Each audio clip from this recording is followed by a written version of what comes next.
উপার্জন বা হালাল খাদ্য খাওয়ার জন্য আল্লাহ আদেশ করেছেন। কে আদেশ করেছেন? এটা সব মানুষদেরকে আদেশ করেছেন। সূরা বাকারা 168 নম্বর আয়াতে আল্লাহ বলেন, ইয়া আইয়ুহান নাস কুলু মিম্মা ফিল আরদি হালালান তাইয়্যিবা। হে মানুষ, পৃথিবীর মধ্যে যা হালাল পবিত্রতা তোমরা খাও। এই আয়াত নাযিল হওয়ার পর সাদ ইবনে আবি ওয়াক্কাস রাদিয়াল্লাহু তাআলা আনহু আল্লাহ নবীকে বললেন, উদউল্লাহ লি আইয়াজআলানি মুস্তাজাবাদ দাওয়া। ইয়া রাসূলুল্লাহ, আল্লাহর কাছে দোয়া করেন আল্লাহ যেন আমাকে মুস্তাজাবুদ দাওয়া বানায় দেন। বলেন মুস্তাজাবুদ দাওয়া। বলেন মুস্তাজাবুদ দাওয়া মানে দোয়া করার সাথে সাথেই কবুল হয়ে যাবে। নবীজিকে বললাম, হুজুর আপনি আমার জন্য দোয়া করেন যেন আমি দোয়া করার সাথে সাথেই আমার দোয়া কবুল হয়ে যায়, আল্লাহ যেন আমারে এমন বানায় দেয়। তো এদেরকে বলা হয় মুস্তাজাবুদ দাওয়া। বলেন কি বলা হয়? নবীজি বললেন, ইয়া সাআদ আতিম মাতআমাক তাকুন মুস্তাজাবাদ দাওয়া। সাআদ, হালালটা পবিত্র করো। সাআদ, খাবারটা পবিত্র করো। সাআদ, খাবারটা পবিত্র করো। সাআদ, হালাল খাদ্য খাও, তাকুন মুস্তাজাবাদ দাওয়া। পেটে হালাল খাও, তুমি মুস্তাজাবুদ দাওয়া হয়ে যাবা। পেটে যদি হালাল খাবার যায়, আল্লাহর কাছে যা বলবা আল্লাহ তাই কবুল করবেন।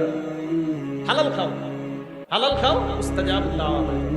তাহলে বলেন দোয়া কবুলের জন্য শর্ত কি? খাওয়া হালাল, ভিতরে হালাল হালাল ঢুকাইতে হবে।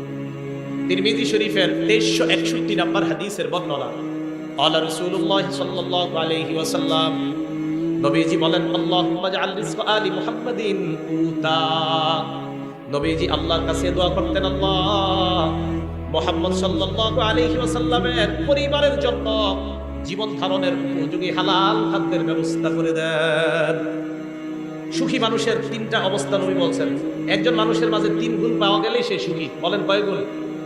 3টা গুণ যদি আগামীকাল সকালে আপনার মাঝে পাওয়া যায় তাহলে বুঝবেন আগামীকাল আপনি সুখী। কয় গুণ? হ্যাঁ, কালকে পাওয়া গেলে কালকেই সুখী।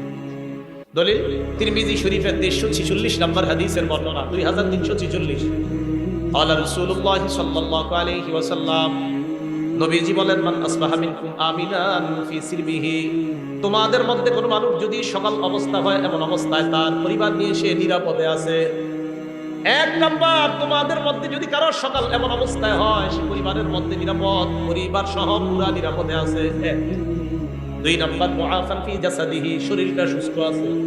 3 নাম্বার, ইনদাহু কুতু ইয়াউমিহি, তার কাছে একদিনের খাদ্য আছে।